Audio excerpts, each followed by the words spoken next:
आज की बहस होगी आतंकी साजिश पर। क्या आतंकी हमारे देश को दहलाने की साजिश रच रहे हैं? क्या आतंकियों के निशाने पर दिल्ली भी है? करनाल में 4 संदिग्ध आतंकियों की गिरफ्तारी हुई है। इन आतंकियों के तार पाकिस्तान से जुड़े हुए हैं। बताया जा रहा है ऐसे पकड़े गए आतंकियों से भारी तादाद में हथियार बरामद हुए। हथियारों को ड्रोन के जरिए पाकिस्तान से भेजा गया। चारों संदिग्धों को 10 दिन की रिमांड पर भेजा गया है। तो आज अगर हम बात करें, आज बहस करेंगे कि क्या संदिग्ध आतंकियों का दिल्ली कनेक्शन भी है और क्या संदिग्धों के निशाने पर देश की राजधानी दिल्ली ही थी। करनाल पुलिस को आज बड़ी कामयाबी मिली है। पंजाब के फिरोजपुर से 4 युवक जो आरडी के साथ वहां से निकले थे और आज सुबह करनाल के बस्ताड़ा टोल प्लाजा पर उनको नोवा गाड़ी में पकड़ा गया था और उनके पास से कई तरह के हथियार मिले थे, जिनके पास एक वेपन मिला और कई गोलियां थी और उसके साथ सबसे बड़ी बात है कि कैश था। और वो जो साथ के साथ सबसे बड़ी बात तो उन्होंने जो RDX आया था वो पाकिस्तान से ड्रोन के जरिए उनके पास पहुंचा था और उसी के साथ वो जो RDX पूरे के पूरे कंसाइनमेंट थी उन्होंने तेलंगाना में पहुंचानी थी। वो पंजाब के फिरोजपुर से पाकिस्तान से आया हुआ सामान हरियाणा से होता हुआ, दिल्ली से होता हुआ तेलंगाना में दक्षिण में पहुंचाना था। इन तमाम चीज़ों को लेकर जो उनको गिरफ्तार करने के बाद मधुबन थाना में लाया गया। मधुबन थाना से ये आप देख सकते हैं पूरी की पूरी जो CA1 है वहाँ पर क्राइम ब्रांच है। तमाम अधिकारी यहाँ जुटे थे, चाहे वो IB के अधिकारी हों, पंजाब की पुलिस के अधिकारी हों और तमाम दिल्ली से भी अधिकारी यहाँ पर पहुँचे थे और उन्होंने जांच की। जांच के बाद उनको यहाँ से चारों युवकों का मेडिकल करवाने के बाद कोर्ट में पेश किया गया। कोर्ट में पुलिस ने उनका 15 दिन का जो रिमांड मांगा था, लेकिन पुलिस ने उनका 10 दिन का रिमांड दिया है। और इसी के साथ साथ सबसे बड़ी बात यह है कि उन लोगों में से एक मुख्य आरोपी भूपिंदर है जिसने सारी इस घटना को अंजाम दिया।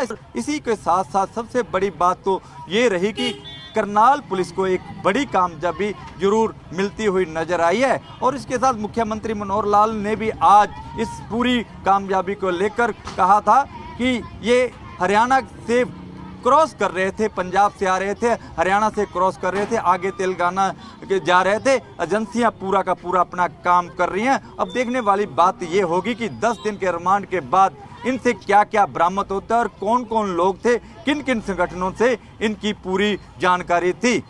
कमरजीत सिंह विरक, जी मीडिया, करनाल।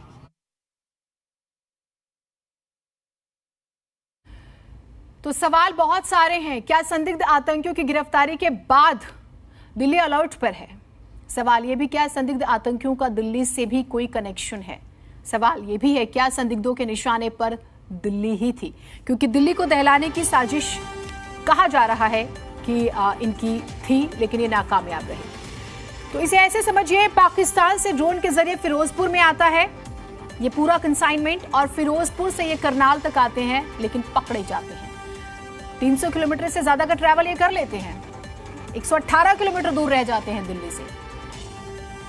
सवाल ये भी कि ये कहा गया शुरू में कि ये पहले महाराष्ट्र जाते और फिर वाया महाराष्ट्र ये तेलंगाना जाते और इस आतंक के कंसाइनमेंट को डिलीवर करते। कई पहलू हैं। हम स्टेट के आपस के कोऑर्डिनेशन की बात करें, सेंटर के बड़े किरदार की बात करें, हर पहलू पर समझने की कोशिश करेंगे कमी कहां पर रह रही है या फिर हमें कदम कहां पर उठाने की ज्यादा जरूरत है। मेहमानों से एक बार आपका परिचय करा देते हैं। Major general SP Sinha ji defence expert हमारे साथ जुड़े हुए हैं। सारिका जैन प्रवक्ता BJP, परवेज आलम नेता कांग्रेस पार्टी हमारे साथ है, विपिन शर्मा वरिष्ठ पत्रकार हमारे साथ जुड़े हुए हैं और रणवीर शर्मा रिटायर्ड पुलिस अधिकारी हमारे साथ जुड़े हुए हैं। आप सभी का बहुत स्वागत है। मेजर जनरल, मैं आपसे ही सबसे पहले इसकी शुरुआत करूंगी। 4 जो ये व्यक्ति पकड़े गए हैं, आतंकी कहा जा रहा है, कनेक्शन है इनका। जब आपने ये खबर सुनी तो सबसे पहले क्या आपके दिमाग में आया, क्या जहन में आया? देखिए, जो महत्वपूर्ण बिंदु जो सामने आती है वो इस तरह से है कि पहली बात तो ये ISI कनेक्शन है। और हाँ। क्यों पाकिस्तान ISI कनेक्शन है, उसका कारण ये है कि पाकिस्तान जिस स्थिति में है, स्थिति बहुत गंभीर है। पाकिस्तान गृह युद्ध की स्थिति पे पहुंच चुका है। आर्थिक बर्बादी है, लोगों को तनख्वाह नहीं मिल रहा है, राशन नहीं मिल रहा है, कोविड में क्या बर्बादी हुई पाकिस्तान के आवाम को ये सब पता है। पाकिस्तान के प्रधानमंत्री जब अपना घर किराए पे देता है इनकम जनरेट करने के लिए, तो आप समझ सकते हैं कि पाकिस्तान की आर्थिक स्थिति क्या है। दूसरी बात, ये पाकिस्तान की बहुत पुरानी रणनीति है कि जब भी पाकिस्तान में संकट आता है तो जम्मू एंड कश्मीर और हिंदुस्तान के अंदर उपद्रव करो ताकि लोगों का ध्यान बटे और थोड़ा उनको रिलीफ मिले। ये पाकिस्तान की दूसरी रणनीति है। तीसरी बात कि ये ड्रोन का लिमिटेड रेंज होता है। ये चाहते तो तेलंगाना तक ड्रॉप कर सकते, लेकिन मुमकिन नहीं है, इतना एयर स्पेस नहीं कवर कर सकते थे। तो इन्होंने फिरोजपुर में ड्रॉप किया और बलविंदर वगैरह के 3 और जो अकम्प्लिस हैं उन्होंने पिकअप किया और ये तेलंगाना की तरफ चले। पर पुलिस की जो हरकत हुई वो प्रशंसनीय है, वो अलर्ट हुए हैं और अलर्ट हुए उसका कारण है ये लोग पकड़े गए हैं। ये जो बलविंदर है वो रिंदा का एसोसिएट है और रिंदा के इशारे पे नाच रहा है। और रिंदा जो पंजाब के कुछ सिंपैथाइजर हैं एसएफजे के, सिख फॉर जस्टिस, और पन्नू के सिंपैथाइजर्स हैं, ये लोग वो तत्व हैं। खालिस्तान के भिंडरावाले के समय में भी कुछ पंजाब के अंदर वो राजद्रोही तत्व थे जिन्होंने ये जो उपद्रव था उसको अंजाम दिया था।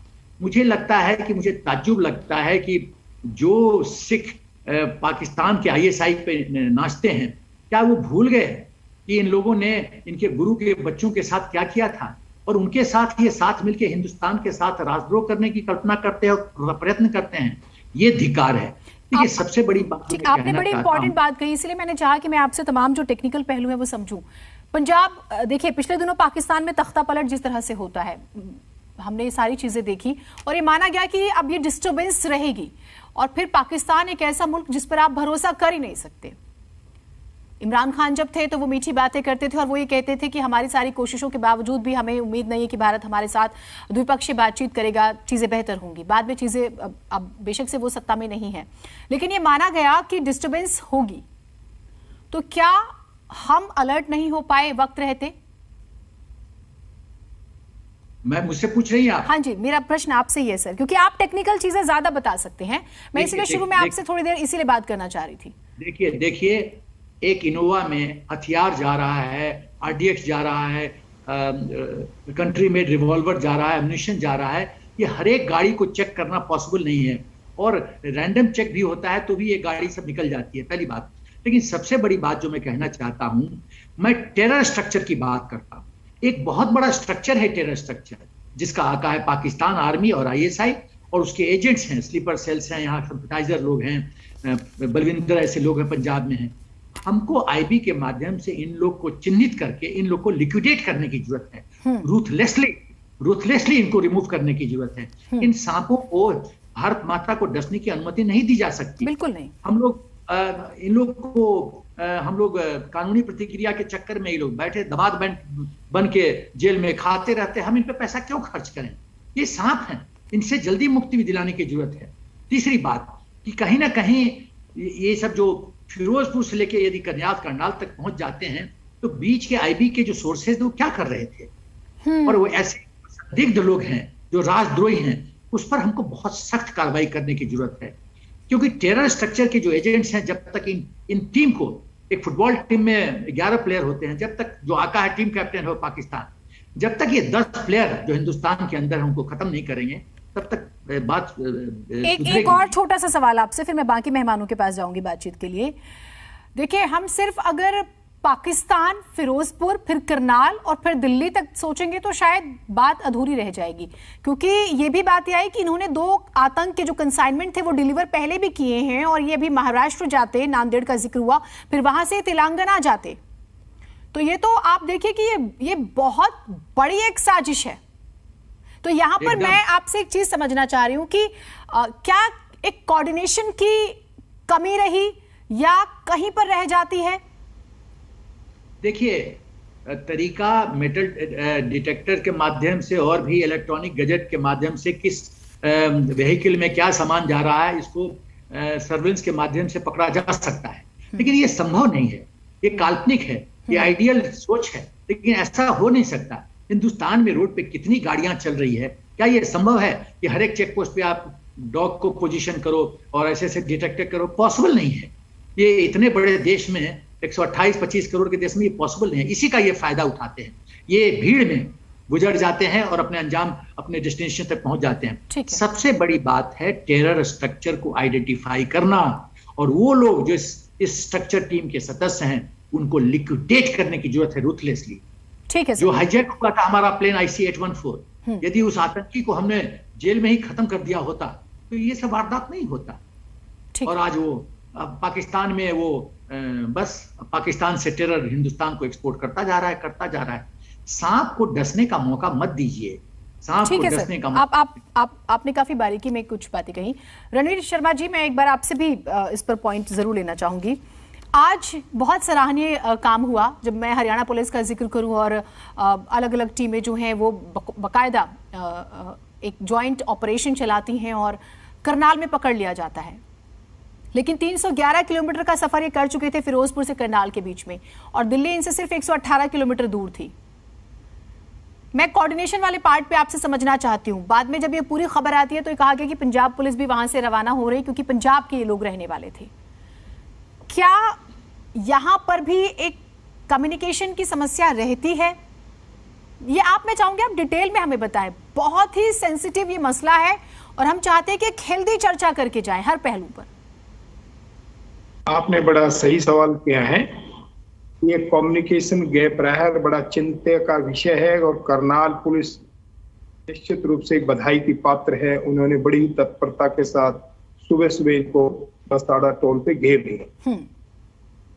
नंबर दूसरी बात जो आप सवाल पूछ रहे हैं कम्युनिकेशन, मैम एक तो मेरा संबोधन ठीक करिएगा। I am a former IPS officer from Haryana. Sir माफी चाहते हैं, उसे ठीक कर देते हैं। माफी चाहती हूँ मैं, अभी ठीक करते हैं उसे, आप अपनी बात रखिएगा। कम्युनिकेशन इज कंसर्न, हमारा जो लोकल एरिया होता है, जैसे फिरोजपुर का बॉर्डर एरिया है, हाँ, सबसे पहले जुरिडिक्शन उस SHO की होते हैं जहां पे ड्रोन से वो हथियार गिराए गए, उसके ऊपर हमारा D1 सब डिवीजन और इसके बाद SSP और फिर IG रेंज। ये जो कड़ी है इन्हीं के आसपास सारा कोऑर्डिनेशन घूमता है, चाहे वो बॉर्डर BSF पुलिस हो बॉर्डर की, नंबर 2 चाहे वो इंटेलिजेंस हो हमारा कोऑर्डिनेशन का, चाहे वो पुलिस CID की हो, चाहे वो आर्मी की हो। ये चारों पांचों जो विंग हैं इनका जो सुपरविजन लेवल है, नंबर 2 पॉलिटिकल लेवल, मैं 2 वर्ड यूज कर रहा हूं। सबसे पहले पॉलिटिकल विल होनी बहुत जरूरी है लोकल पुलिस के पास कि हर कीमत पे ये आतंकवादी गतिविधियां किसी कीमत पे बर्दाश्त नहीं करी जाएगी। जब ये मैसेज लोकल पुलिस के पास होता है तो लोकल पुलिस की फिर अकाउंटेबिलिटी फिक्स होती है कि अगर हमारे एरिया में कुछ भी गलत हुआ तो वो हमारी जिम्मेवारी होगी, उसकी जवाबदेही होगी। नंबर 3, जब लोकल पुलिस की जिम्मेवारी फिक्स हो जाती है, अकाउंटेबिलिटी फिक्स हो जाती है, तो वो फौरी जो बॉर्डर पुलिस है BSF उससे कांटेक्ट करेगी, उनके सीनियर से कांटेक्ट करेगी। नंबर 2, इंटेलिजेंस है वो इंटेलिजेंस से कांटेक्ट करेगी, हमारी CID कांटेक्ट करेगी। नंबर 4, हमारी जो मिलिट्री ऑर्गेनाइजेशन है उसकी इंटेलिजेंस है और बॉर्डर मिलिट्री जो फोर्सेस हैं उनके साथ कांटेक्ट करेगी। ये सारी जो विंग हैं, मैं खुद एक पुलिस अधिकारी बॉर्डर पे रहा हूं तो मुझे इसका अच्छा अनुभव है। वो सारा depend SSP, SHO plus IG range इसके ऊपर डिपेंड करता है कि वो किस तरह के इन सारी फोर्सेस से कम्युनिकेशन करता है। मैं छोटी सी बात, कोई अफसर बुरा ना माने, छोटी छोटी ईगो प्रॉब्लम हो जाती है कि मैं उनसे कांटेक्ट क्यों करूं, ये सबसे बड़ी प्रॉब्लम है। अगर पुलिस ऑफिसर की अकाउंटेबिलिटी फिक्स हो SHO से लेकर के IG और DG तक कि ये चीज बर्दाश्त नहीं होगी, ये पॉलिटिकल विल के ऊपर होता है, तो इसके बाद यही लोकल पुलिस इतना जबरदस्त काम करती है, ड्रोन की हिम्मत नहीं हो सकती कि वो अपने एरिया में घुस जाए। हमारी जो इंटेलिजेंस इनपुट है वो भी इतनी एक्टिव हो जाती है, लोकल पुलिस की कोऑर्डिनेशन से ही होती है। तो इसलिए मैं कहता हूं जो लोकल पुलिस की कोऑर्डिनेशन और प्लस पॉलिटिकल विल और प्लस पॉलिटिकल अकाउंटेबिलिटी, ये बहुत जरूरी है। हम जवाबदेही शब्द को बिल्कुल भूल जाते हैं। ठीक है, आपने बहुत इंपॉर्टेंट बात, जब तक आप फिक्स नहीं करेंगे तब तक ये गलतियां होती रहेंगी और ये 311 किलोमीटर का बॉर्डर को क्रॉस करती रहेंगी और हादसे होते रहेंगे। इसको रोकने के लिए ये तीनों चारों चीज बहुत जरूरी है जो मैंने आपसे डिस्कस किया। ठीक है, मैं इसीलिए चाहती हूँ कि हम हर पहलू पर बात करें। जब देखिए पंजाब 80 के दशक के बाद से क्या क्या झेलता आया है हमने सब देखा है। उसके बाद भी एक सेंसिटिव स्टेट की जब हम बात करते हैं, हमेशा एक डर रहता है। वहां पे जो ये लोग पकड़े गए हैं, दर्शकों को भी जानकारी होनी चाहिए कि ये 2 कंसाइनमेंट पहले, आतंक के कंसाइनमेंट हम कहेंगे, डिलीवर कर चुके हैं अलग अलग स्टेट्स में, आज ये पकड़ में आए हैं और ड्रोन के जरिए ही सब कुछ आ रहा था। तो क्या बिल्कुल खबर नहीं हुई? ये एक बेसिक सा सवाल है। 20 फरवरी 2022 तारीख ध्यान से याद रखिए, यानी अब से थोड़े वक्त पहले ही 4 लोग सोनीपत से पकड़े गए और कुछ ऐसा ही सिमिलर रहा। तो यहां पर भी लापरवाही हुई। परवेज आलम जी, क्योंकि कांग्रेस पार्टी ने शासन किया विशेष तौर पर पंजाब में, क्या बड़े चैलेंजेस रहे? क्या उसे फिलहाल जो नई सरकार आई है वो नहीं समझ पाई? मैं बहुत फेयर सवाल है सर, और मैं चाहूंगी कि राजनीति से ऊपर उठकर आज बात हो। बिल्कुल बिल्कुल, मैं आपकी बात से सहमत हूं कि चूंकि ये राष्ट्रीय सुरक्षा का मुद्दा है और किसी भी देश के लिए राष्ट्रीय सुरक्षा सर्वोपरि है, और कांग्रेस के लिए चूंकि कांग्रेस इस बात को जानती और समझती है, और राष्ट्रीय सुरक्षा के वजह से पंजाब में जो हमने अपने नेताओं का बलिदान देकर जो कीमत चुकाई है, चाहे वो इंदिरा गांधी जी हो या वहां के मुख्यमंत्री बेअंत सिंह जी हो, तो ये हमसे बेहतर दर्द कोई नहीं समझ सकता। दूसरी बात, जो मैं अभी जो आपके एक्सपर्ट हैं शर्मा जी को मैं सुन रहा था, और जो सुरक्षा विशेषज्ञ हैं उनकी बात मैं सुन रहा था। सुरक्षा विशेषज्ञ महोदय ने कहा इंटरनल सिंपैथाइजर, और शर्मा जी ने बहुत अच्छी बात कही पॉलिटिकल विल की। मैं बात करना चाहता हूं सबसे पहले इंटरनल सिंपैथाइजर की। आखिर क्या वजह है कि जब से आम आदमी पार्टी की सरकार पंजाब में आई है, इस तरह की गतिविधियां बढ़ती जा रही है। देखिए, 16 फरवरी को जब चुनावी रैली में राहुल गांधी जी ने भी एक बार इस मुद्दे पे आगाह किया था पंजाब के लोगों को। चूंकि पंजाब जो है एक सीमावर्ती राज्य है, एक बड़ा इलाका जो है पाकिस्तान बॉर्डर से लगता है, ऐसे में पंजाब की सुरक्षा तो अहम है ही, साथ ही साथ देश की सुरक्षा के लिए पंजाब बहुत ही महत्वपूर्ण है। क्या आप पॉलिटिकल बात नहीं कर रहे सर? क्या आप पॉलिटिकल बात नहीं कर रहे? नहीं, पॉलिटिकल बात, अभी मैंने कहा ना कि पॉलिटिकल बात तो करनी पड़ेगी, पॉलिटिकल विल की बात तो करनी ही पड़ेगी। मैं आपको एक छोटा सा उदाहरण देता हूं। अभी कुछ दिन पहले पटियाला में भी इस तरह के खालिस्तान के नारे लगे और दंगे हुए। उससे पहले 2017 में जब अरविंद केजरीवाल प्रचार के लिए जाते हैं पंजाब में, तो एक खालिस्तानी आतंकवादी गुरिंदर सिंह के यहां मोगा में रुकते हैं, और आज जब उन्हीं का साथी, आम आदमी पार्टी का ही साथी डॉक्टर कुमार विश्वास आरोप लगाते हैं, आखिर क्या वजह है कि अरविंद केजरीवाल एक बार भी सफाई देने नहीं आते? अगर मुझ पे या आप पे कोई आरोप लगाता है, मैं करेक्ट करती हूँ, उन्होंने सफाई दी थी और कहा था। नहीं, सुनिए, मैं देखिए, मैं सर परवेज जी मैं हमेशा रिसर्च के साथ बैठती हूँ, मैं वो सफाई का सेंटेंस भी आपको बताती हूँ, उनका स्टेटमेंट। आप अपनी बात पूरी कीजिए, फिर मैं आपको उनकी सफाई का स्टेटमेंट बताती हूँ। एक मिनट, मैं अपनी बात खत्म कर लूं, फिर आप जरूर मुझसे काउंटर सवाल पूछिएगा। मैं आरोप लगाता हूं कि सिख फॉर जस्टिस और आम आदमी पार्टी के बीच क्या सांठगांठ है, इसका खुलासा होना चाहिए। देखिए, हम चर्चा कर रहे हैं कि 4 लोग पकड़े गए, ये सब प्यादे हैं। अभी कितने स्लीपर सेल्स खालिस्तानी समर्थक किस किस शहर में घूम रहे हैं हमें नहीं पता, ये तो 4 पकड़े गए हैं। और दूसरा, भाजपा के प्रवक्ता से भी पूछना चाहूंगा कि आपने तो कहा था कि जैसे ही मोदी जी आएंगे हमारी सीमाएं जो है बहुत सुरक्षित हो जाएंगी। आपने नोटबंदी कहा कि करके ये कहा कि जितने सर नोटबंदी और बाकी विषयों पे नहीं जाएंगे। नहीं ठीक है सर, बहुत सेंसिटिव इशू है, मैं एक सेकंड भी खराब नहीं करना चाहूंगी। आपने क्योंकि जिक्र किया, तो अरविंद केजरीवाल जी ने बकायदा कहा था, अगर आम आदमी पार्टी का प्रवक्ता होता पैनल में तो मैं उनसे जरूर जवाब लेती इस सवाल पे, लेकिन आज वो आए ही नहीं है। उन्होंने क्या कहा था वो जरूर मैं बता देती हूँ। 100 साल पहले अंग्रेजों ने भगत सिंह को आतंकवादी बोला था, और आज भगत सिंह के चेले को आतंकवादी साबित करने की कोशिश हो रही है। सोशल मीडिया पर केजरीवाल के इस बयान की काफी चर्चा भी हुई थी, और बकायदा उन्होंने कहा भी सबसे क्यूट आतंकवादी, तो मतलब उन्होंने ये बात भी कही। नहीं, मैं ये समझना चाहती हूँ कि क्या आतंकवाद की भर्त्सना की? सुनिए सर, सुनिए। खालिस्तान की भर्त्सना की? शायद मैं दुनिया का सबसे स्वीट आतंकवादी हूँ, जो लोगों के लिए अस्पताल बनाता हूँ, स्कूल बनवाता हूँ, सड़कें बनवाता हूँ, बिजली फ्री देता हूँ, पानी ठीक करता हूँ। आतंकवादी है, और सुरक्षा आप विशेषज्ञ देखिए, अगर कांग्रेस पार्टी बोलती है तो फिर इनका फन कुचलने की सुनिए जरूरत सर, है। फिर करोड़ों रुपए किस तरह से कसाब की सेवा में खर्च होते हैं, ये सवाल पूछ लेते हैं बाकी दलों के नेता।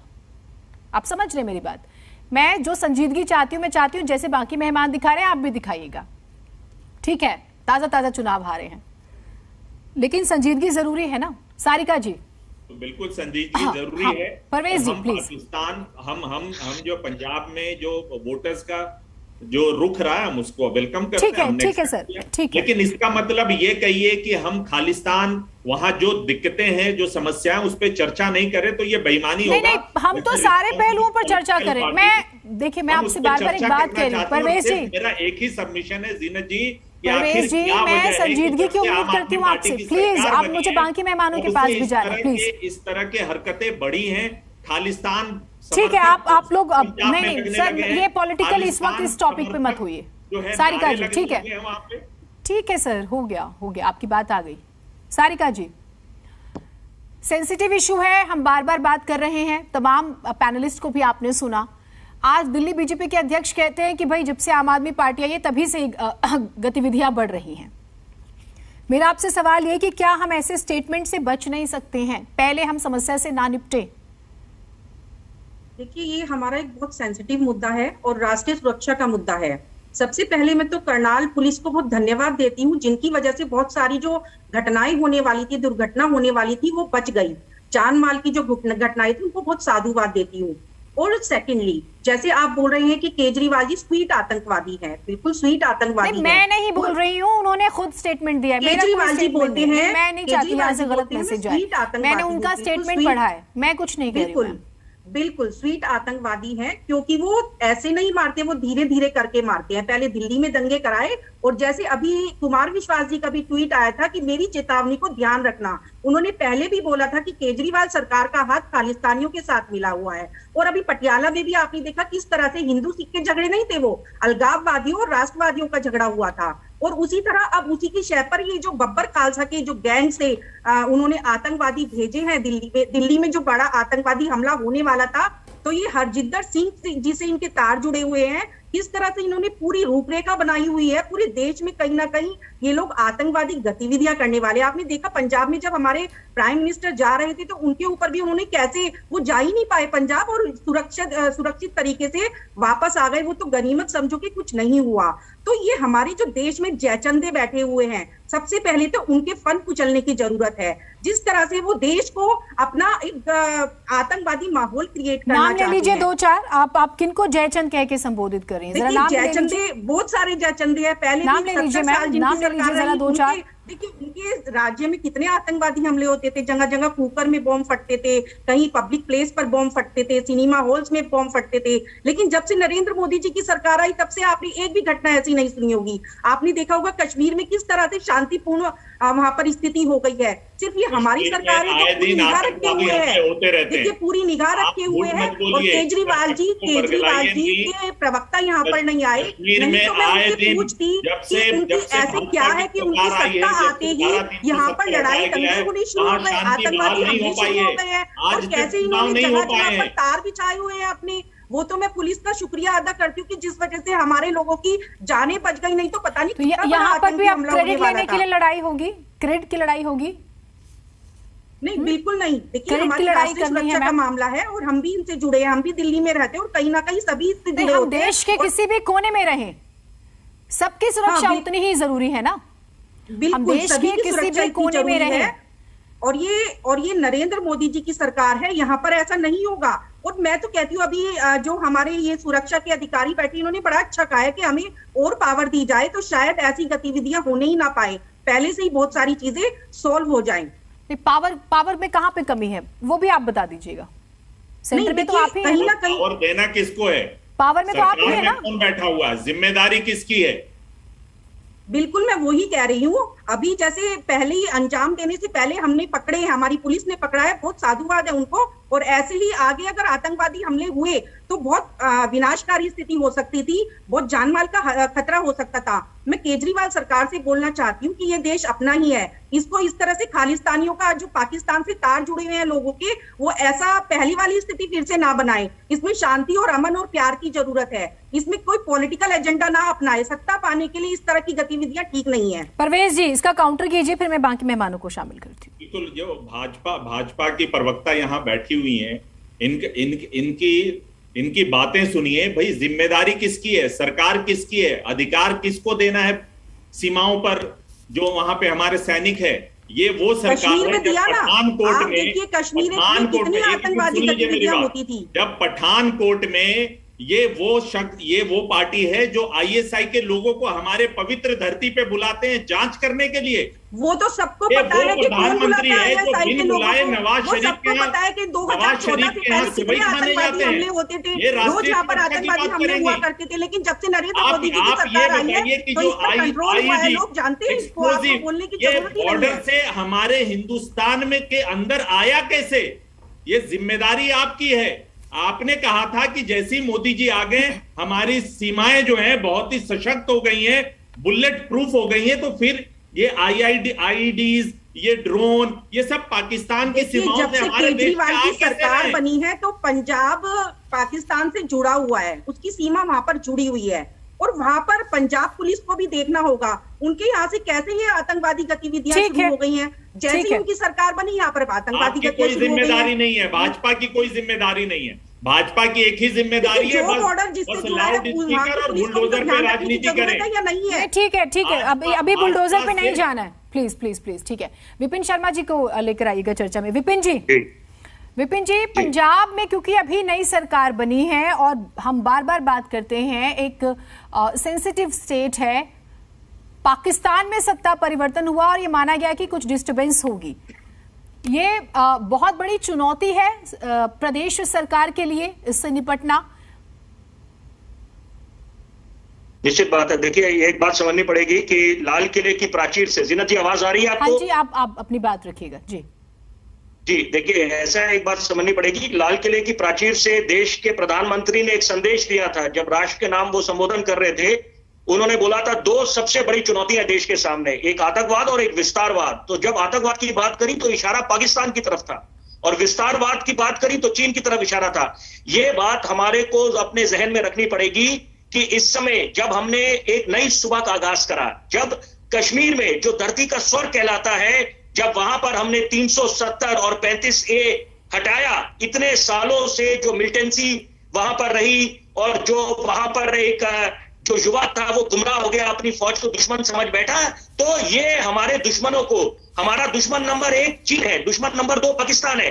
और यहां पर ये बात भूलनी नहीं चाहिए कि नेपाल के रास्ते, यहां पर ये जो आतंकी पकड़े गए हैं उनका कनेक्शन है नेपाल के रास्ते, वो फेक पासपोर्ट लेके गए, तो यहां पर जो काउंटरफेट करेंसी चलती है। और सबसे बड़ी बात है, ये मद्देनजर रखना पड़ेगा कि ये ड्रोन अटैक, जो ये जितने टेरर बेस्ड आउटफिट्स हैं पाकिस्तान के, इनके लिए सबसे बड़ा जो पहला इनके पास जो विकल्प होता है वो ड्रोन होता है। और ड्रोन के रास्ते उस पे ये लोग हमला करते हैं। और ये यहां पर हमारे को जो एक बिल्कुल सचेत रहने की आवश्यकता है यहां पर, क्योंकि यहां पर जम्मू एयरबेस पे भी जो ट्विन ड्रोन अटैक हुआ था जून 27 को पिछले वर्ष, तो वो एक अपने आप में खतरे की घटी थी कि यहां पर कि दुश्मन अपनी एक नजर लगा के बैठा है कि यहां पर कैसे अशांति फैलाए।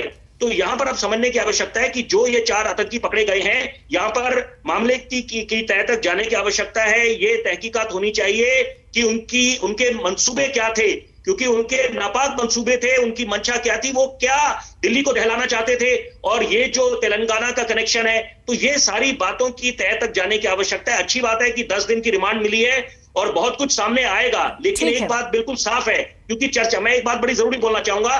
देखिए, पंजाब की बात करें, हरियाणा पुलिस बधाई की पात्र है, निश्चित बात है, इसमें कोई दो राय नहीं है। लेकिन यह बात समझनी पड़ेगी कि पंजाब एक सेंसिटिव बॉर्डर स्टेट है, लेकिन ये एक अभिन्न हिस्सा है हिंदुस्तान का। तो यहां पर तालमेल बिठाने की आवश्यकता है कि यहां पर ये बोले, यहां पर निश्चित बात है बहुत अच्छा काम करा है, सराहनीय काम करा है हरियाणा पुलिस ने, लेकिन यहां पर अब तालमेल बिठाने की आवश्यकता है तभी, क्योंकि राष्ट्रीय सुरक्षा को सबसे ज्यादा तवज्जो मिलनी चाहिए। ठीक आपने भी इंपॉर्टेंट बात कही और हमारी कोशिश ये है कि उस पर तुरंत काम करने की आवश्यकता है कि इतने 300 किलोमीटर ये आतंकी चले। ठीक है सर, ठीक है। पंजाब सेंसिटिव है, वहां पर हमें अलर्ट रहना है, उसे ज्यादा ध्यान की जरूरत है, ज्यादा उस लिहाज से राजनीति से ऊपर उठकर सभी दलों को एक होना होगा। एक छोटा ब्रेक ले रहे हैं हम, फिर समझने की कोशिश करेंगे ड्रोन अगर बहाना था तो फिर निशाना क्या था। एक छोटा break.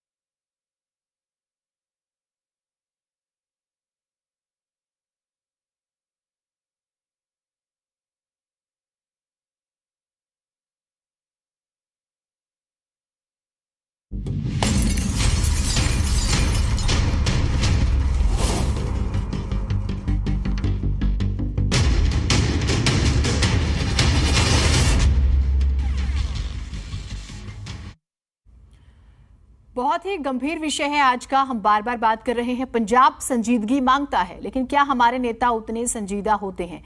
Major general SP Sinha, मैं आपसे फिर से एक चीज समझती हूं, ये जो ड्रोन फॉर्मूला अपनाया जाता है और जो हथियार गिराए जाते हैं, क्या सिर्फ पंजाब ही निशाना होता है या फिर कश्मीर भी इनके दिमाग में रहता है? दोनों। देखिए, ड्रोन का लिमिटेड रेंज होता है और ड्रोन का एडवांटेज है कि वो कभी कभी रडार को भी डॉज कर सकता है। लेकिन सबसे बड़ी बात जो मैं टेक्निकल दृष्टिकोण से हाईलाइट करना चाहता हूं कि ड्रोन जो पाकिस्तान से फिरोजपुर की तरफ आ रहा था, तो हमारा एयर स्पेस न्यूट्रलाइज कैसे हुआ? दैट मीन्स इसका मतलब हुआ कि हमारा जो आर्मी में जैसे हम लोग को सिखाया जाता IFF system, identification friend and foe, दुश्मन और दोस्त की पहचान, कि कौन मिलिट्री इक्विपमेंट दोस्त का है और दुश्मन का है। तो कहीं न कहीं इस IFF सिस्टम में और एयर स्पेस को जो न्यूट्रलाइज कॉम्प्रोमाइज किया जा रहा है, उसमें वॉइड है, कमी है, उसको एड्रेस करने की जरूरत है। जो ही पाकिस्तान का ड्रोन IB क्रॉस करता है, हमको अलर्ट मोड में आने की जरूरत है और हमको उसको ध्वस्त करने की जरूरत है, पहली बात। दूसरी बात जो मैं कहना चाहता हूं, बहुत ही ब्लंटली मैं कहने जा रहा हूं, कुछ लोग को हो सकता है पेट में दर्द हो, तो उसकी चिंता नहीं। देखिए, इस देश में सबसे बड़ी यदि समस्या है भारत की सुरक्षा का, तो वो ये है कि कहीं ना कहीं पॉलिटिकल फील्ड में जो कोड ऑफ कंडक्ट है, उसमें बहुत कमी है। उद्देश्य है सत्ता, उद्देश्य है कुर्सी, उद्देश्य ये नहीं है कि राष्ट्र को कैसे सुरक्षित करें। और यही समस्या शुरू होती है जब अरविंद केजरीवाल SFJ के सिंपैथाइजर के घर में जाके रहता है और वो अभी तक मुख्यमंत्री है। इसका क्या मतलब हुआ? इसका मतलब ये संदेश जाता है कि तुम देश राष्ट्रद्रोह करते रहो, सत्ता में जब तक बैठे हो कुछ नहीं होगा। तो ये बहुत खतरनाक ये चीज है। हम लोग को आर्मी में सिखाया जाता है कि कोई डिफॉल्टर हो उसको ऐसी सजा दो कि एक स्पेसिमेन बने हो। वो स्पेसिमेन यहाँ के लोग बनते नहीं हैं। भिंडरा वाले को किसने पैदा किया, किसने उसको अवतार बनाया और पूरा देश क्या उसका सजा भुगता है, वो हम सब जानते हैं। तो कहीं ना कहीं पॉलिटिकल फील्ड में एक कोड ऑफ कंडक्ट जहां राष्ट्रीयता प्रमुख हो, जैसे इजराइल की तरह, जब तक ये नहीं आएगा तो पॉलिटिकल फील्ड में तो लोग समझते हैं कि हम अनटचेबल हैं, कोई छू नहीं सकता। कितना उदाहरण है, कितने NGO, कितना पंजाब में फंडिंग आया है, क्या हुआ केजरीवाल का? नहीं, बहुत कुछ एक और चीज आपने एक और इम्पोर्टेंट बात कही थी, पॉलिटिकल विल का आपने जिक्र किया था। अगर ये स्टेटमेंट देखिए दोनों ही तरफ से, एक बात हुई कि भाई वो कोई भी है XYZ, वो जाके इस तरह के लोगों के पास बैठते हैं, खालिस्तानियों का जिक्र होता है या ऑर्गेनाइजेशन का जिक्र होता है, एक स्टेटमेंट आता है कि भाई मैं सबसे क्यूट आतंकवादी हूं। अगर मैं ये समझना चाह रही हूं कि आतंकवादी तो आतंकवादी है, उसकी क्यूटनेस या उसके ब्रुटैलिटी की बात हम क्या करें, हम उस वर्ड को यूज ही क्यों करें और उस पर तालियां बजे? तो ये तो बहुत, क्या ये डरावना नहीं है? यही तो देश का दुर्भाग्य है। लोग क्राइम करते हैं और नौटंकी करते हैं और तालियां बजवाते हैं कि मैं क्यूट आतंकवादी हूं। ये सब शब्दों का खेल है। ये हिंदुस्तान में यही तो प्रॉब्लम है, स्पेसिफिक्स पे लोग नहीं आते हैं और खाली बातों का जो जिलेबी छनते रहते हैं। देखिए, सबसे एक और बिंदु मैं कहना चाहता हूं, हम जानते हैं कि एसएफजे एंटी नेशनल है, उसके सिंपैथाइजर हैं, तभी तो वहीं के जाके अरविंद केजरीवाल रहा था। तो जो एसएफजे के जो सिंपैथाइजर का जो लिस्ट है, जो लोग हैं, उनसे क्यों नहीं हम निपटते हैं? उससे पंजाब को क्यों नहीं मुक्ति दिलवाते हैं? वो कौन लोग हैं विदेश से जो टेरर फंडिंग कर रहे हैं और आतंकवाद को जन्म दे रहे हैं और पाकिस्तान के इशारे पे नाचते हैं? क्यों नहीं हम एक ऐसा संस्था क्रिएट करें? और ये बहुत बड़ी बात बोलने जा रहा हूं मैं, क्यों नहीं हम एक ऐसी संस्था क्रिएट करें, सीक्रेट ऑर्गेनाइजेशन, जो हमारे जितने राष्ट्रद्रोही हैं विदेश में या हिंदुस्तान के अंदर, उनको सही ट्रीटमेंट दिया जाए। क्या ट्रीटमेंट है मैं शब्दों में बखान नहीं करूंगा, लेकिन क्योंकि कंट्रोवर्सी बहुत हो जाएगी, लेकिन मेरा इशारा आप समझ रही होंगी। ठीक, इनको टारगेट करने की जरूरत है, इनको भारत माता को इनसे मुक्ति दिलाने की जरूरत है, तब बात समझेगी। क्योंकि लोग जब आप जानते हैं कि आप कुछ भी कर लो कुछ नहीं होगा क्योंकि आप पॉलिटिशियन हो, तो फिर तो भारत माता सुरक्षित नहीं है। और मैं कितना उदाहरण दे सकता हूं, इस देश में लोगों ने क्या क्या किया भारत माता के साथ, कुछ नहीं। ठीक है सर, कुछ नहीं होता है। ठीक, तो इसलिए इनको सह मिलता है। ठीक है। सिस्टम को रिफाइन करने की जरूरत है, एक पॉलिटिकल कोड ऑफ कंडक्ट बनाने की जरूरत है, ठीक है। एक सीक्रेट ऑर्गेनाइजेशन बनाने की जरूरत है जो ऐसे जयचंदों को लेकिन फिर वही सवाल, सीक्रेट ऑर्गेनाइजेशन भी अगर हम बनाते हैं, रणवीर शर्मा जी, मैं इस सवाल को आपके पास लेकर आती हूं। अब खबर है कि सीआईए जांच करेगी। हमने देखा 2008 में जब अटैक हुआ तो एनआईए का गठन हुआ और एनआईए को इतना फ्री हैंड मिला कि कहा गया कि स्टेट जरा भी इंटरफेयर नहीं करेगा। हम देखते हैं दुर्भाग्य यह होता है कि सेंटर में किसी और की गवर्नमेंट, स्टेट में किसी और की गवर्नमेंट, और फिर खींचतान होती है। तो एनआईए को एक तरह से फ्री हैंड रखा गया। एनआईए है, सीआईए है, क्या हमें उसके बाद भी इस तरह की एजेंसी की जरूरत है? और अगर है और फिर ये ईगो क्लैश नहीं होगा, इस बात की क्या गारंटी है? देखिए मैम, आपका सवाल बहुत सही दिशा में जा रहा है कि भी मैंने बार बार कह रहा हूं कि चाहे वो सेंट्रल के पॉलिटिकल ग्रुप हो, चाहे वो स्टेट पॉलिटिकल ग्रुप हो, जो भी सत्ता में होता है उसकी विल पावर, उसकी मजबूती अपने अपराध को रोकने की होनी बहुत जरूरी है। पहले राष्ट्र है, समाज है, लोग हैं और फिर उनकी अपनी पॉलिटिकल सिस्टम है। यहाँ पे ये जो गड़बड़ हो रही है इसको हम सबको समझना होगा कि क्या सेंट्रल गवर्नमेंट की जो एजेंसियां थी वो जिम्मेवार नहीं है, उसकी जिम्मेवारी फिक्स कौन करेगा? अब सवाल सीआईए का है और एनआईए का है। सीआईए में भी वही पुलिस मुलाजिम है और एनआईए के अंदर भी वही ट्रांसफर होते हैं, उनकी ट्रेनिंग भी सेम है, उनकी इन्वेस्टिगेशन स्टाइल भी सेम है। अब सीआईए और जो आप पॉलिटिकल ईगो कह रहे हो, ये अब तो यहां पे तो कोई पॉलिटिकल ईगो नहीं, यहां भी बीजेपी और वहां ऊपर भी बीजेपी है। अब तो पुलिस को एक बार अच्छी तरीके से काम करने दो और वो बिल्कुल दूध का दूध पानी की पानी आपका लाके रख देंगे, बशर्ते उन्हें कोई इंटरफेयर ना करे, बशर्ते उनके ऊपर कोई दूसरा दबाव ना दे। बगैर मिली भगत के कोई क्राइम नहीं होता है। मैं ऑन ऑफ इस टीवी चैनल पे बता रहा हूं, हमेशा जो इस प्रकार के अपराध होते हैं कहीं ना कहीं क्रिमिनल एजेंडा उन लोगों का होता है और क्रिमिनल कॉन्स्पिरेसी उनके लोगों की होती है। पुलिस उसको उखाड़ फेंकती है लेकिन उसको कहीं ना कहीं दबा दिया जाता है। मैं ऑन रिकॉर्ड ये बात कह रहा हूं। जब उसको दबा दिया जाता है तो पुलिस भी जो है ना, उनका मोरल डाउन हो जाता है। यार मैंने इतनी मेहनत से इन्वेस्टिगेशन तफ्तीश किया, इन बदमाशों से ये चीज निकलवा ली और फिर उसको समाज के सामने, देश के सामने क्यों नहीं लाया गया? ये इंटरफेरेंस जो पॉलिटिकल है बंद होना चाहिए और यही पॉलिटिकल विल होनी चाहिए कि हमें सबसे पहले अपने देश को, अपने देश के लोगों की रक्षा करनी है और फिर इन दुष्टों की इतनी हिम्मत नहीं हो सकती। जब ईंट का जवाब पत्थर से दिया जाता है, चाहे वो बीएसएफ हो, चाहे हमारी आर्मी हो, चाहे हमारी इंटेलिजेंस हो, चाहे हमारी लोकल पुलिस हो, ठीक, हिम्मत कैसे हुई? वो रडार कहां गया हमारा कि एक ड्रोन हमारे देश के अंदर घुस जाए? उसकी इतनी हिम्मत कहां है? हमारी वो सारी इंटेलिजेंस कहां है? हमारा वो सारा सिस्टम जो इन्होंने फेल कर दिया। और कहां वो 311 किलोमीटर के वो नाके, कहां है पुलिस? चाहे वो पंजाब पुलिस है, चाहे हरियाणा की भी उसमें जिम्मेवार है कि वो 311 किलोमीटर आके बस्ताना चौक में उन बच्चों की मेहनत से वो पकड़े गए। ये है पॉलिटिकल विल, ये है कोड ऑफ कंडक्ट। ये है जिम्मेवारी, ये है जवाबदेही। जब तक ये चीज नहीं होगी, किसी भी कीमत के ऊपर अपराध नहीं रुकता है।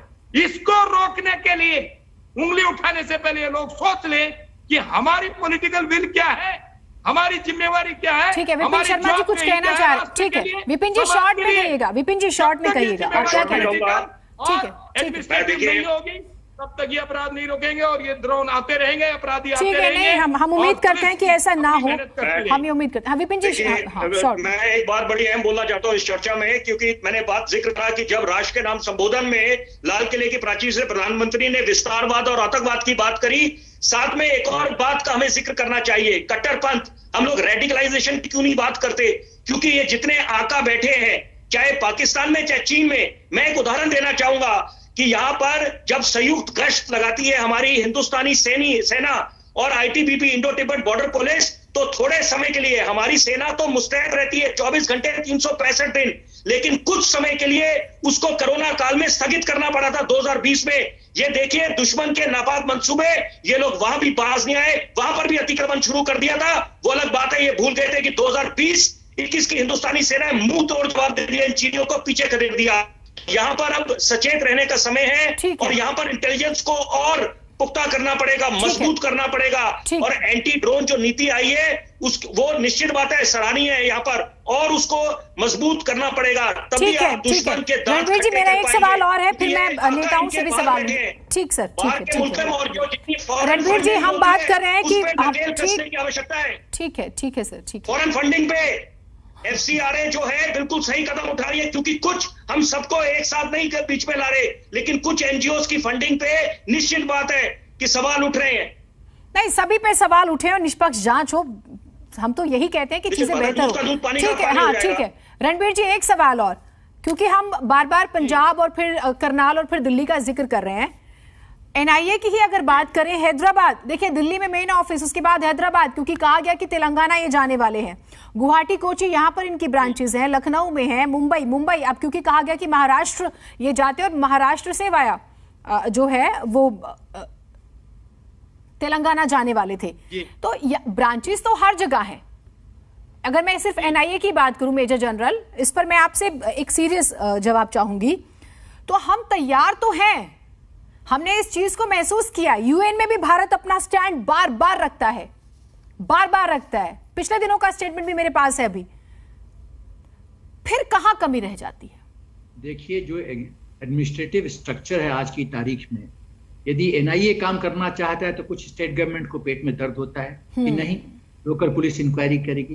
देखिए क्लैश, वही तो मैं बोल रहा हूं कि पॉलिटिकल सिस्टम को शुद्ध करने की जरूरत है।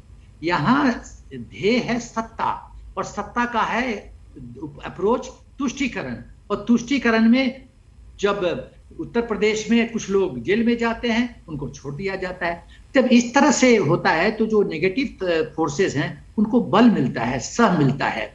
जो लोग बहस छिड़ती है ह्यूमन राइट्स की, सर ह्यूमन राइट्स आ जाता है फिर आगे। अरे काहे का ह्यूमन राइट्स, राष्ट्र से बड़ा कोई ह्यूमन राइट्स नहीं है। इंडिविजुअल पॉलिटिशियंस ह्यूमन राइट्स का रोना रो के बैठ जाते हैं लेके टॉपिक। बैठने दो राष्ट्र से बड़ा ह्यूमन राइट्स नहीं हो सकता, बिल्कुल नहीं हो सकता। व्यक्ति एक परिवार से, गांव से, जिला से, राज्य से, राष्ट्र से बड़ा नहीं हो सकता। ठीक है, व्यक्ति का राइट नहीं है, भारत माता का राइट है, उसकी सिक्योरिटी राइट है। बाकी क्या राइट बात करते हैं ये लोग जो प्रोपेगेंडा करते हैं, ये वेस्टर्न मीडिया के पेड एजेंट्स हैं, उनका काम है ढोल बजाना। उनको एकदम और जो नई ये नीति आई है IT पॉलिसी, ये भी सराहनीय है यहाँ पर, कि जितनी ये जो फेक न्यूज या इनको बल मिलता था, जितने ये जो बाकी ये जो एक व्हाट्सएप यूनिवर्सिटी चलती थी, उस पर भी नकेल कसने की आवश्यकता है। ठीक है, सरकार उसके लिए काम कर रही है। रणवीर जी मेरा सवाल आपसे था, क्योंकि कनेक्शन कट गया था। आप अपनी बात रखिए। दूसरे कोई बोल पड़े, मैं चुप हो गया, मैं चलो कोई बात नहीं। हाँ जी बोलिए, सवाल बोलिए। मेरा सवाल यही था सर, हम NIA CIA का जिक्र कर रहे थे, हम अपने लोकल स्टेट पुलिस का भी जिक्र कर रहे थे, और तमाम देखिए स्लीपर सेल कहाँ पे है, इतना तो हम समझते हैं कि हमारी एजेंसीज को जानकारी होती है, वो अलर्ट रहती है। देखिए चाहे न्यू ईयर हो, हमारे राष्ट्रीय पर्व हो या त्योहार आने वाले हो, इस दौरान तो विशेष तौर पर ये असामाजिक जो लोग होते हैं ये एक्टिव हो जाते हैं। तो मैं अभी जिस तरह से बता भी रही थी कि ये तो दिल्ली में अगर मेन ऑफिस है NIA का, तो हैदराबाद में भी इनकी ब्रांच है, मुंबई में भी है, कोची में भी है, गुवाहाटी में भी है, लखनऊ में भी है, फिर भी कम्युनिकेशन गैप है। शॉर्ट में आंसर दीजिएगा सर। मैम बिल्कुल कम्युनिकेशन गैप है और इस कम्युनिकेशन गैप को दूर कर सकती है हमारी सेंट्रल एजेंसियां, उनके सीनियर सुपरवाइजर ऑफिसर और पॉलिटिकल लीडर। इन लोगों को जो कम्युनिकेशन गैप ऊपर से हो जाता है तो वो नीचे तक आ जाता है। ठीक है, हमारे बता रहा है कि अभी ये पुलिस इन्वेस्टिगेशन करेगी जो सीआईए, ये बिल्कुल आपको 2-3 दिन के अंदर सारी पिक्चर क्लियर कर देगी कि ये लोग कैसे फिरोजपुर से चले, कहां से होके आए और किन किन लोगों से इनके कांटेक्ट रहे और कौन कौन इनके सिंपैथाइजर थे। इसके बाद उनके ऊपर जो सजा का प्रावधान है और जो पुलिस की जिम्मेवारी है, वो दो चीजें बहुत जरूरी है। इन सिंपैथाइजर को जब तक हम खत्म नहीं करेंगे ये अपराध बढ़ा देते हैं। और ये दोनों चीजें एडमिनिस्ट्रेटिव जिम्मेवारी जो सीनियर लेवल की है वो जूनियर लेवल तक आती है। ठीक। और इसी तरह पॉलिटिकल जिम्मेवारी, चाहे वो होम मिनिस्टर हो और चाहे वो डिफेंस मिनिस्टर हो, इनकी बाय नेम जिम्मेवारी और जो कम्युनिकेशन गैप और जो ईगो हटा करके देश को सबसे पहले रखेंगे, तब जाके हमारी एनआईए भी काम कर सकती है और हमारी इंटेलिजेंस भी खूब जोर से काम करती है कि हर कीमत के ऊपर ये बर्दाश्त नहीं होगा, जवाबदेही तय होगी, तय होनी भी चाहिए। परवेज जी, थोड़ा इंतजार करना पड़ा आप लोगों को। कोई मुलाजिम जो है हिम्मत नहीं कर सकता। ठीक है सर, ठीक है, नीचे कांस्टेबल से लेके डीजी तक एक बार ये जिम्मेवारी नहीं, आपने तो बकायदा लिस्ट बताई ना लोकल एरियाज में। ठीक है सर, ठीक है, आपकी बात आ गई। एसएचओ है, एसएसपी हो, आईजी रेंज का भी जिक्र किया, इंटेलिजेंस, सीआईडी, आर्मी, आपने सबका जिक्र किया। बिल्कुल इंपॉर्टेंट बात है ये। परवेज जी, आपने कहा कि प्रधानमंत्री जाके सेवैयां खाते हैं, आप डिप्लोमेसी तो समझते होंगे ना सर? डिप्लोमेसी समझते होंगे। यूएन में आपने भारत के जो पक्ष रखा जाता है वो भी समझा होगा, आपने सुना होगा ध्यान से। आप कहें तो मैं पढ़ के भी बता देती हूं, है ना। हम अपनी पॉलिटिकल, मैं कहूं कि राजनीतिक महत्वाकांक्षाओं से ऊपर क्यों नहीं उठ पाते? हम क्यों स्ट्राइक्स पर सवाल उठा देते हैं और फिर जश्न होता है पड़ोसी मुल्कों में कि देखिए वो तो आपस में ही एक नहीं है, हमसे क्या निपटेंगे? होता है ना ये। जहां तक डिप्लोमेसी की आप बात कर रही हैं, आज अगर उसका पैमाना क्या होना चाहिए डिप्लोमेसी का, आज हमारे आस पड़ोस में जितने हमारे पड़ोसी मुल्क हैं, किसी से भी अच्छे संबंध नहीं है। नेपाल जो हमेशा हमारे ऊपर डिपेंड रहता था, हमारे अच्छे और गहरे संबंध थे, आज नेपाल जैसा मुल्क भी हमारे 56 इंच के प्रधानमंत्री को आंख दिखाने लगा। तो ये कूटनीति की बात तो छोड़ दीजिए, मैं अभी उस पर नहीं आ रहा हूँ। अभी जो मसला है जो आतंकवाद का, देखिए आतंकवाद को दो भागों में देखना। सर मैडम मुझे एक मौका दो। देखिए आतंकवादों को दो भागों में, मुझे भी एसपी सिन्हा जी, मैं एक बार स्टेटमेंट पूरा उनको अपना पॉइंट रखने दीजिएगा। रख लूं सिन्हा साहब, मैं अगर आपकी आज्ञा हो तो मैं अपनी बात रख लूं। नहीं, आप बोलिए वो, हाँ बोलिए। इसको दो भागों में देखना चाहिए। एक तो 4 लोग अरेस्ट हुए, इंटरसेप्ट हुए, लेकिन इसका जो दूसरा भाग है कि इसके पीछे कौन कौन षड्यंत्रकारी है, कौन कौन पॉलिटिकल आका इसको बैक कर रहा है, कौन कौन इसके सिंपैथाइजर हैं, और इसकी भी जांच होनी चाहिए। सिख फॉर जस्टिस की फंडिंग क्या आम आदमी पार्टी को हुई है? आखिर क्या वजह है कि सीमा में इतनी भारी सुरक्षा के बावजूद ड्रोन आ रहे हैं, वहां से असलहा आ रहा है, वहां से आर्म्स आ रहे हैं? तो इसकी जांच की जिम्मेदारी भी तय होनी चाहिए। और आम आदमी पार्टी, फिर मैं कह रहा हूं, दोहरा रहा हूं कि जब से आम आदमी पार्टी पंजाब में आई है तब से खालिस्तानी फिर से सर उठाना शुरू कर दिया है। जिस 90s में खालिस्तानियों और इस तरह के जितने आतंकवादी गतिविधियां थी उसको कांग्रेस ने सर कुचला था, आज फिर वापस। उसका रीजन सिर्फ यह है कि पॉलिटिकल विल जो है कहीं ना कहीं कॉम्प्रोमाइज हुआ है, क्योंकि आम आदमी पार्टी की तरफ से कोई है नहीं तो वो अपना पॉइंट रखते। लेकिन मेरा जो सवाल था, क्या हम राजनीतिक इच्छा शक्ति से ऊपर उठकर जब देश की बात आती है तो एकजुट नहीं हो सकते? मैं आपसे ये पूछ रही थी, आप जिसका आपने जवाब नहीं दिया। मैं कह तो रहा हूं कि चाहे देश के प्रधानमंत्री या वहां के मुख्यमंत्री या हरियाणा के मुख्यमंत्री कोई भी कठोर से कठोर कदम उठाए, कांग्रेस हमेशा स्वागत करेगी। चलिए ठीक है, देश की सुरक्षा। सिन्हा साहब आप कुछ कहना चाह रहे थे? ठीक है सिन्हा साहब आप कुछ कहना चाह रहे थे, प्लीज बोलिए। मैं आती हूँ सारिका जी आपके पास, आप अपनी बात रखिएगा, एक बार उनका पॉइंट सुन लेते हैं बस। बोलेगा हाँ सिन्हा जी बोलिए। 3 बात मैडम। पहली बात, ये कांग्रेस के प्रवक्ता ने कहा कि देश की सुरक्षा के हर एक इनिशिएटिव को हम सपोर्ट करेंगे। फिर सर्जिकल स्ट्राइक पे प्रश्न क्यों? बालाकोट एयर स्ट्राइक पे प्रश्न क्यों? चीफ ऑफ आर्मी स्टाफ को दीक्षित ने कहा कि वो सड़क का गुंडा है। ये क्या प्रश्न हुआ? तीसरी बात, ये नेपाल की जो बात कह रहे हैं कि हमारा अच्छा रिश्ता था, क्या ये सच नहीं है कि सोनिया गांधी, राजीव गांधी जब नेपाल गए थे और एक मंदिर में घुसने से सोनिया गांधी को मना कर दिया गया था क्योंकि वो क्रिश्चियन लेडी था, उसी समय से तो नेपाल के साथ अपना रिश्ता खराब होना शुरू हुआ। उसके पहले तो 8 साल हो गए साहब। कौन जिम्मेदार है? 8 साल हो गए। कौन जिम्मेदार है? नेपाल की जो किंगडम, भाजपा के प्रवक्ता की तरह बात मत कीजिए। 26/11 भूल गए क्या? आपका सम्मान करता हूँ, भाजपा प्रवक्ता की तरह बात मत कीजिए। कौन जिम्मेदार है? प्रवक्ता है या तो आप कहिए कि आप एक भाजपा प्रवक्ता है, आप विशेषज्ञ हैं, विशेषज्ञ की तरह बात कीजिए। अक्साई चीन किसने दिया? एक एक करके प्लीज, एक एक करके आप चीज फायर क्यों किए? 1947 में बॉर्डर पे क्या हो रहा है जीत रहे थे तो नेहरू को ये टाइम नहीं था। तो ये बताइए कि पठानकोट में ISI के लोगों को क्यों बुलाया गया है? चाहिए, आपकी की राजनीति चाहिए। बस आप एक पार्टी राष्ट्र के बारे में कभी नहीं सोचती, खाली अपने बारे में सोचती है। करता हूँ आपके इस नजरिए का। आप राहुल गांधी जाके अभी नेपाल के में डांस कर रहे हैं।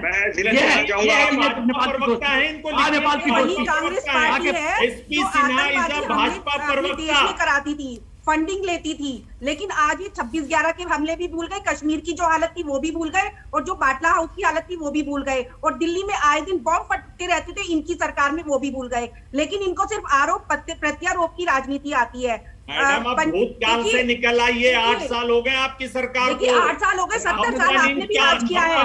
के सीने वाली सरकार है। इस सरकार ने कहा था नोटबंदी करेंगे, नोटबंदी करेंगे तो आतंकवादियों के जाएगी। किस तरह से लोग दहशत में जी रहे थे वो सबको पता है। आपकी सरकार को कोई लाइक नहीं करता, आपको उजाड़ के फेंक दिया गया है। आपको सभी जगह से उखाड़ के फेंक दिया गया है। इसी कारण बताएं कि आखिर ये टेरर फंडिंग कैसे हो रही है? जीना जी, कांग्रेस और भाजपा की बात नहीं है, राष्ट्र, हम राष्ट्र की बात कर रहे हैं, राष्ट्र सुरक्षा की बात कर रहे हैं, राष्ट्र सर्वोपरि। रणवीर जी, ठीक है, राष्ट्र सर्वोपरि बिल्कुल है रणवीर जी, ठीक है। मैं नहीं ठीक है, मैं पॉलिटिकल खींचतान में वक्त मैं बिल्कुल खराब नहीं करूंगी। रणवीर जी, मेरा एक सवाल, वो राजनीति के लिए कोई और वक्त होगा ठीक मुनासिब, लेकिन इस समय ठीक है सर बीच में बोलने से कितना ज्वलंत मुद्दा है। रणवीर जी, मैं इस चर्चा में आपको लेकर आती हूँ।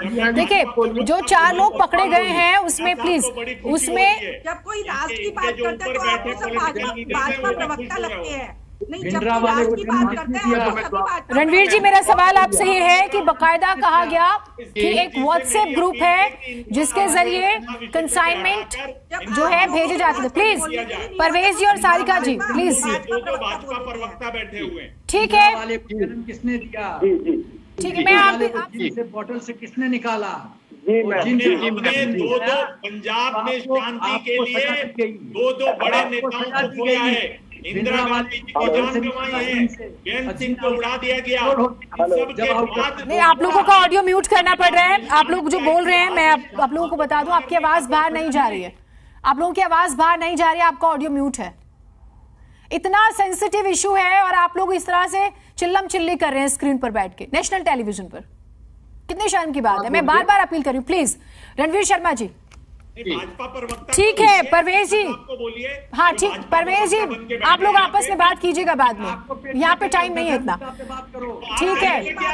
प्लीज आप इनका ऑडियो म्यूट कीजिए। रणवीर जी, मेरा सवाल आपसे ये है, अब ये जो 4 लोग पकड़ में आए हैं और ये कहा जा रहा है कि एक व्हाट्सएप ग्रुप के जरिए इनके पास इंफॉर्मेशन आती थी और 2 कंसाइनमेंट जो है ये डिलीवर कर चुके थे और ये तीसरा कंसाइनमेंट है। क्या स्टेप्स और आगे उठाए जा सकते हैं इनको, इनके पूरे जो नेक्सस है उसको पकड़ने के लिए? सर मैं 2 रिक्वेस्ट करूंगा प्रधानमंत्री जी की, आंख से उनकी सारी पार्टी और सारी हमारी सेंट्रल एजेंसियां चलती हैं, एक तो वो इतनी मजबूत विल पावर दे दें कि अब ये आतंकवादी पकड़े हैं तो इनकी आतंकों से एक बात निकाली जाए। हमारी CIA लोग करने एक आपके सामने प्रधानमंत्री का मैसेज को इतना सख्ती से जाए कि आप लोकल पुलिस को काम करने दे। पंजाब पुलिस भी आपको काम करके देगी और हरियाणा पुलिस भी आप करके देगी। उनका कोई पॉलिटिकल आदमी इंटरफेरेंस ना करे। नंबर 3, हमारी जो इंटेलिजेंसिया है, चाहे वो आर्मी की है, चाहे वो हमारी लोकल सीआईडी की है और चाहे हमारी सेंट्रल एजेंसी की है, उनका जो कम्युनिकेशन है वो एक एक परत से परत आपको निकाल के 3 दिन में दे देंगे तफ्तीश के तहत कि ये ड्रोन कैसे आया, कौन कौन लोग इनके साथ थे, किन किन लोगों ने इनकी मदद करी है। बस एक बार प्रधानमंत्री जी अपनी आंख से एक बार बता दें कि मुझे हर हालत से सच्चाई चाहिए कि इनकी हिम्मत कैसे हुई हमारे अंदर घुसने की, और पाकिस्तान को जवाब ईंट का जवाब पत्थर से दिया जाए कि अगर वो हमारे यहाँ हथियार गिरा सकते हैं तो हम भी बहुत कुछ कर सकते हैं। ये नोट कर ले पाकिस्तान वाले कि दोबारा इधर हिम्मत करी तो तुम्हें बहुत जोर चलिए ठीक है, दिखानी पड़ेगी। वक्त इतना ही था, लेकिन अब हमें इस बात को समझना होगा कि पंजाब सेंसिटिव स्टेट है, वहां पर संजीदगी की ज्यादा जरूरत है। अभी नई नई सरकार बनी है तो कोऑर्डिनेशन सभी पार्टियों का हो आपस में, ये उतना ही जरूरी है। सेंटर और स्टेट का भी जिक्र करें हम, और क्योंकि महाराष्ट्र भी चर्चा में है और तेलंगाना भी, यानी कि सभी पॉलिटिकल पार्टियों को, अलग अलग स्टेट की जो गवर्नमेंट है उनको एकजुट होकर काम करना होगा, क्योंकि सुरक्षा सबसे महत्वपूर्ण है इस देश के लोगों की।